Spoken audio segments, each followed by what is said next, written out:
In the previous videos, we discussed the three forms of a Fourier series, the trigonometric Fourier series, which looks like this, a constant plus a series of cosines plus series of sines, or the compact form Fourier series, which combines the sines and cosines into cosines only with a phase, and the third form, which is exponential Fourier series, which is a series of exponentials from n equals negative infinity to infinity.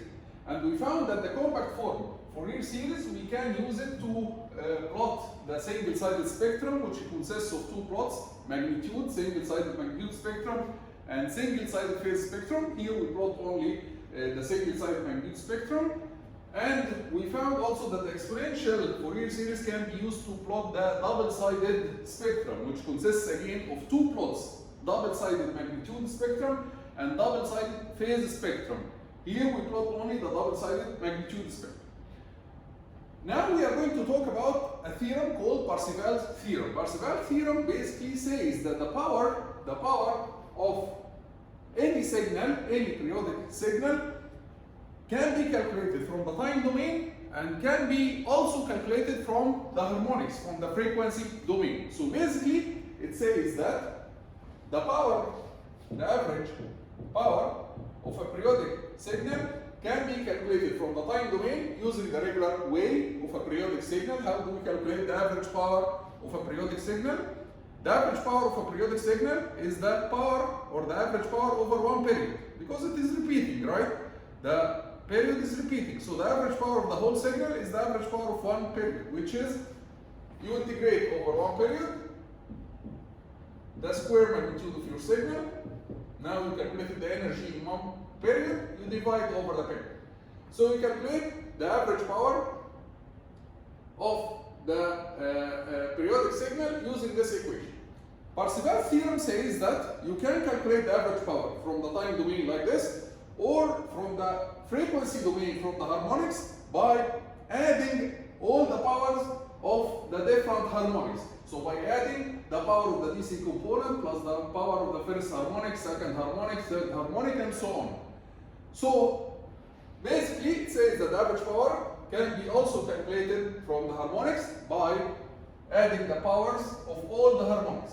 Let's look at the harmonics in the trigonometric form. Let's look at the trigonometric form. We have a DC, and then we have sinusoidal harmonics, cosines and sines.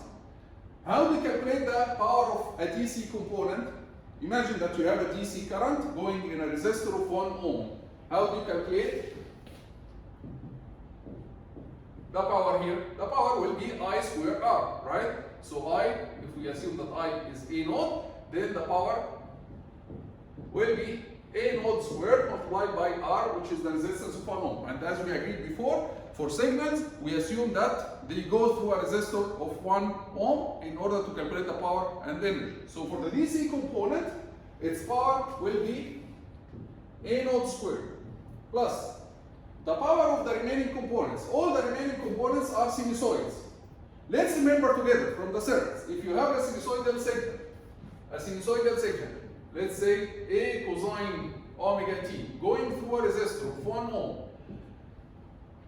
Sinusoidal current going through a resistor of 1 ohm. How did we use to calculate the power of the signal? It was, the power was I RMS squared R, which is I maximum squared over 2 multiplied by R. I maximum squared here, which is the amplitude of the sinusoidal signal, so it will be A squared over 2 multiplied by 1 ohm. So any sinusoidal signal, its power will be the magnitude squared over 2. So here we are going to add all an squared over 2 from n equals 1 to infinity, and this will give us the power of all the harmonics here. For these harmonics, again, these are sinusoidal harmonics. Their power will be Bn squared over 2. So here we have Bn squared over 2.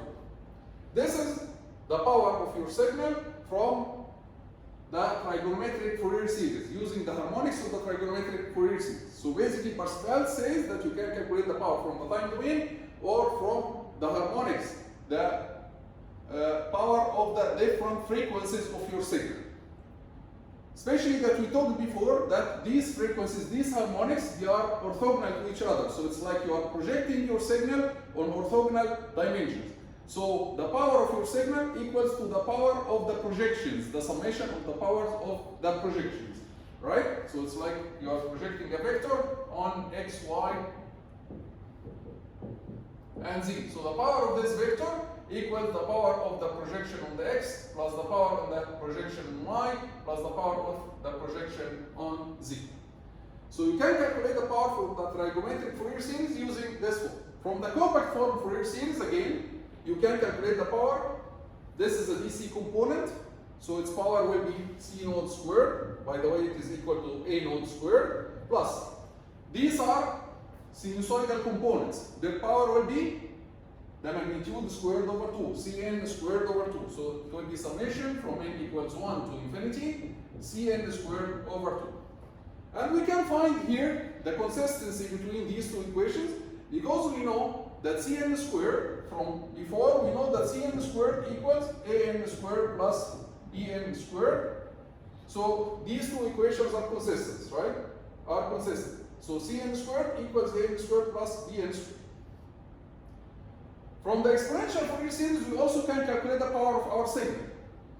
The power of any complex sinusoid here, if we look at any complex sinusoid, dn exponential j omega naught t, and we want to calculate its power, what you are going to do is you multiply by the conjugate. So you multiply by dn conjugate in order to get the magnitude squared of a complex, any complex signal. If you want to get the magnitude squared, you multiply by the conjugate. And then you integrate over one period, you divide over the period, right? When you multiply by the conjugate, this exponential will cancel with this exponential, and remaining will be magnitude dn squared dt, and you integrate over one period, you divide over the period. What you will get from here is you will get magnitude dn squared. So the power of each complex sinusoid will be magnitude dn squared, and hence you can write the power of your signal from the exponential Fourier series as summation from n equals negative infinity to infinity magnitude dn squared. And you can confirm the consistency of these equations again by noticing that d naught equals to c naught, and magnitude dn is cn over 2. Magnitude d minus n is also Cn over 2, so it will give you exactly the same, it will be consistent exactly with the same equations before. So d naught at n equals 0 will be equal to C naught squared.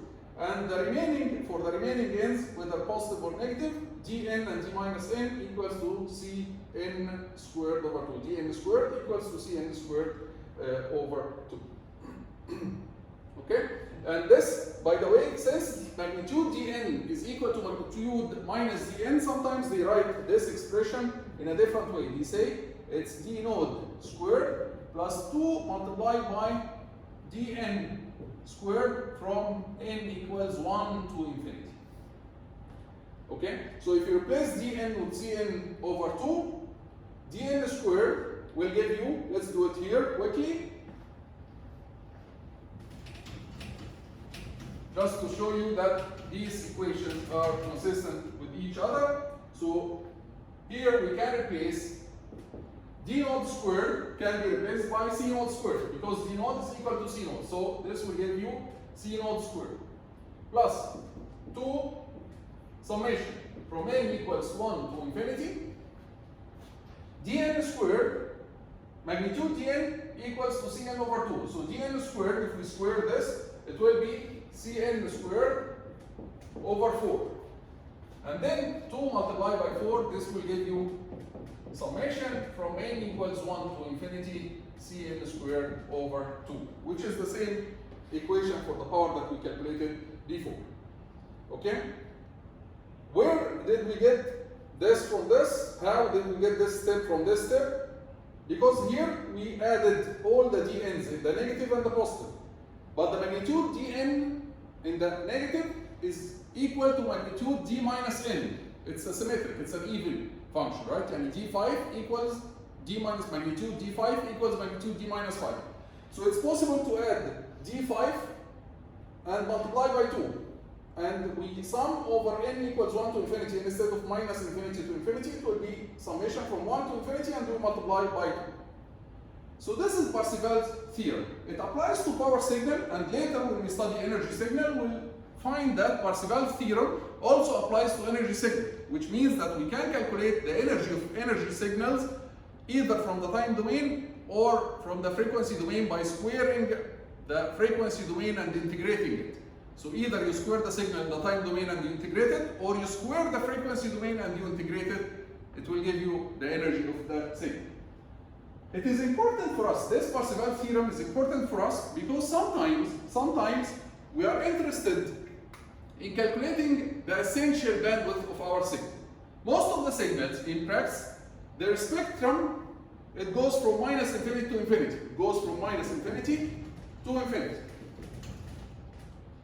However, we cannot use infinity spectrum to transmit a signal because there are other people who want to transmit with us, right? So we have to use only a limited bandwidth in order to transmit our signal so that other people can transmit.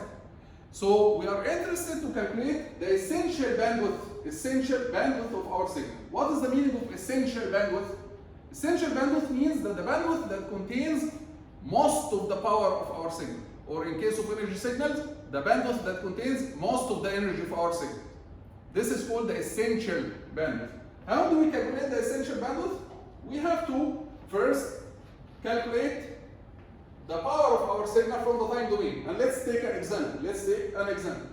First, you calculate the power of your signal from the time domain. And let's assume that it will give you 100 watt.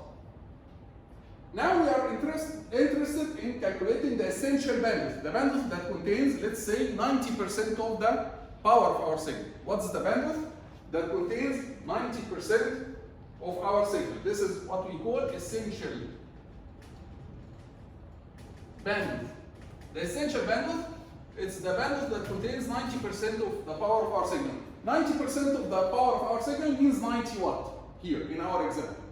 So what we are going to do is, we are going to calculate the power of the different harmonics, and we keep going until we reach 90 watt.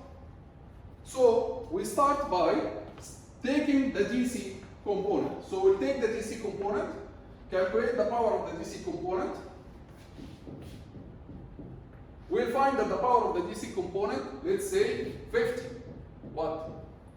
Still, the power of the DC component represents 50% of the total power. The total power is 100, don't forget. The DC component, its power is 50 watt only. We didn't reach yet to the 90%. Then you add the first harmonic. When you add the first harmonic, you take the positive and the negative one. So you are going to add D1 squared and D negative 1 squared. This is the power of the first harmonic to the right and to the left. And let's assume that they are together 30 watt. So now up to here, if we take the bandwidth up to here, we have total of 80 watt. The DC and the first harmonic, total 80 watt. Still we didn't reach 90%. So we add one more harmonic. Let's take one more harmonic. We take harmonic number 2 and harmonic minus 2. So if you add one more harmonic, let's assume that they represent, let's say, 12 watt. Now, if we add the DC plus the first harmonic plus the second harmonic, we'll find that the total is 92 watt. Which is also, because we took the total power to be 100, this is also 92% of the power. So this is the bandwidth up to here, up to the second harmonic is the bandwidth that contains more than 90% of the power. If you don't take the second harmonic, if you stop here after the first harmonic, if you stop here after the first harmonic, let's say here, then you will be only 80% of that power. In order to reach 90% or more of the power of your signal, you have to take up to the second harmonic. Up to the second harmonic, you reach more than 90% of the power. So we say that the bandwidth up to the second harmonic, we say that the bandwidth up to the second harmonic is the essential bandwidth of our signal. So we say that this is the essential bandwidth of our signal because it contains more than 90% of the power of our signal. So Parseval theorem is important in calculating the essential bandwidth. The meaning of essential bandwidth, that this is the important bandwidth. This is the important bandwidth for our signal. After this, we can ignore because it contains very small power. It doesn't affect our signal much. So we can ignore whatever comes after. We can ignore the harmonics after. We can cut it with a filter so that we allow other people to transmit. Okay, so this is the meaning of the essential bandwidth. It's the bandwidth that contains more than like a big amount of the power of our signal or the energy of our signal. 90%, it can be 95% depending on the application. 90% here is just an example. So this is the meaning of the essential bandwidth of our signal. It applies to both power signals or later to energy signal. So you keep adding, you start with the DC and then you add the first harmonic and you check. You add the second harmonic and you check until you reach 90% or 95% or whatever the threshold that you want to reach. And then you stop and you say that this is the essential bandwidth of our signal. We'll stop here and in the next video we are going to solve a couple of examples on Fourier series.